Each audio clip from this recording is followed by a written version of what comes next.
What is going on, guys? My name is FlyPharmacist here at the Xbox Pharmacy, and today I want to discuss something that I've been seeing pop up in my Facebook feed quite a bit. A lot of people have been going crazy in the comment section on Facebook about it, and it is the Supreme Court to decide if Microsoft should face a lawsuit in disk scratch class action case. Now, this basically is where people would have their Xbox 360s on, and they would have them either standing up or laying down, and they would decide to move them and switch their vertical or horizontal position while the disc is in motion. And of course, anybody with half a brain knows that that's going to scratch and laser burn your disc, so it's not a good idea. But people, of course, are going to try and sue Microsoft over this, but that's just my opinion. I'll go ahead and read you the article, and I kind of want to hear what you guys have to say about it in the comment section. So, without further ado, here it goes. The Supreme Court will rule on whether or not Microsoft will face a class action lawsuit from unsatisfied Xbox 360 owners who claim that a known defect in the system resulted in scratched discs whenever they tilted the system while it was in use. Common sense, people.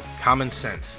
You do that with any system, whether it be a PlayStation, whether it be a DVD player, whether it be a Wii, whether it be a Wii U, whether it be an Xbox One, PlayStation 4, it's going to happen with every system. You have a game spinning in there, and especially on the 360s, it really wasn't attached to anything, and it was kind of loose in there. So yeah, that's going to happen. It's going to fall around in there, and it's going to get scratched up. But on to the second paragraph. The U.S. Ninth Circuit Court of Appeals ruled for litigation on the case to continue last July. See, they tried to file this lawsuit before, and the court just threw it out and threw it out and threw it out, but they're going to go ahead and hear it now. The U.S. Ninth Circuit Court of Appeals ruled litigation on the case to continue last July, which could have potentially put money in the pockets of anyone who suffered from a disc scratching as a result of tilting their system, but Microsoft has since appealed the decision to the Supreme Court. The nation's highest court agreed to hear Microsoft's argument, which claims that only 0.4% of the 80 million Xbox 360 owners were affected by the scratching and the damage that occurred when tilting the system. 0.4% of 80 million. Well, you know who the idiots are that have Xbox 360s, guys.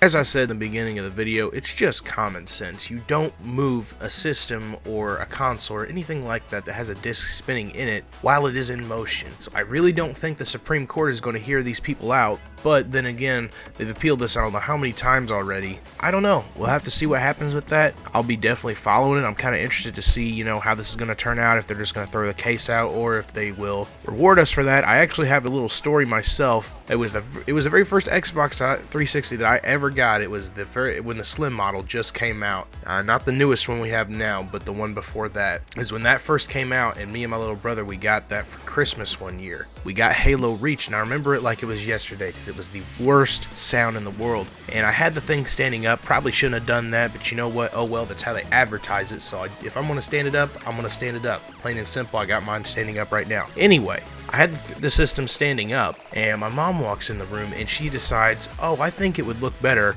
laying down. So as I'm playing Halo Reach, she goes and she tilts the system, and I just remember the most god-awful sound in the world, and that was the laser burn going onto the disc as she tilted it. Needless to say, I still remember it. Like I said, it was like it was yesterday. It was terrible.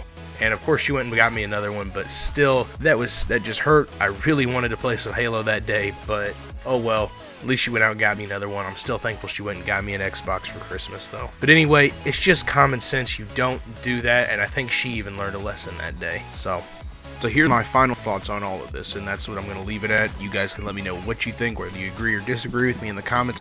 I don't think Microsoft should be sued because people's discs are getting scratched. I feel like they should be sued because they advertise the system standing up when the system really shouldn't have been standing up in the first place. That's kind of my thoughts on it. Let me know what you guys think in the comments. I do have a little bit of other news, another great news actually, and I'll get to that here in just 1 second.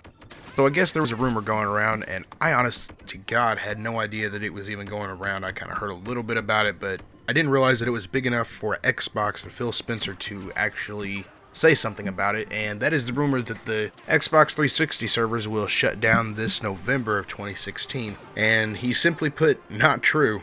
I'll go ahead and read you the article.